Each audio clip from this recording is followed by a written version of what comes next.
សួស្តីអ្នកនរគ្នាខ្ញុំចៃ ID ទៀតហើយតើទៅមើលទាំងអស់គ្នាអញ្ចឹងអ្នកនរគ្នាអាចមើលលេខតាមខ្ញុំបានណាអ្នកនរគ្នាចាគឺលេខខាងលើហ្នឹងហើយបន្តមកយើងចុចទៅអូខេអញ្ចឹងយើងសូមរងចាំសិនអ្នកនរគ្នាអូខេតើខ្ញុំទៅមើលទាំងអស់គ្នាថាជាអីអ្នកនរគ្នាឥឡូវនេះគឺខ្ញុំមកដល់ហើយចាវ៉ាវគឺជាផ្ទះនៅស្រុកស្រែអ្នកនរគ្នាគឺថាស្អាតខ្លាំងមែនតើអ្នកនរគ្នាអាចសើយក ID នេះបានហើយបើសិនជាថតរឿងទៀតខ្ញុំនិយាយថាស្អាតខ្លាំងមកព្រោះផ្ទះនេះគឺវាស្អាតមកគឺថាខ្ញុំស្រឡាញ់ពេញចិត្តខ្លាំងមែនតើបងអូនហើយបន្លែងតុកនេះទៅវារៀងជាតិមែនក៏ប៉ុន្តែស្អាតខ្លាំងមែនតើអញ្ចឹងណាហើយមានបន្ទប់ទឹកមានអីចឹងទៅគឺថាស្អាតខ្លាំងមែនតើអញ្ចឹងណាអូយឥឡូវនេះយើងចូលទៅដល់ ID ទី2របស់យើងទាំងអស់គ្នាថាជាអីអ្នកទាំងគ្នាឥឡូវនេះខ្ញុំសូមលុបអានេះចោលសិនហើយ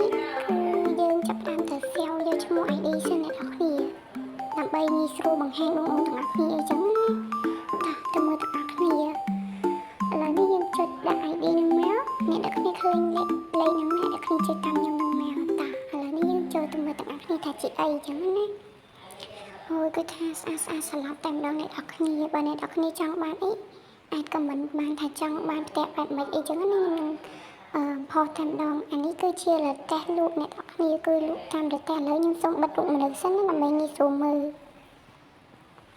វ៉ាវគឺថារទេះនេះមានលក់បន្លែមានលក់និយាយរួមគឺមានលក់បន្លែត្រីសាច់អីរលឹកមានអីនៅលើហ្នឹងតែម្ដងអ្នកទាំងគ្នាគឺថាស្អាតខ្លាំងមែនតើបើសិនជាលេងធ្វើ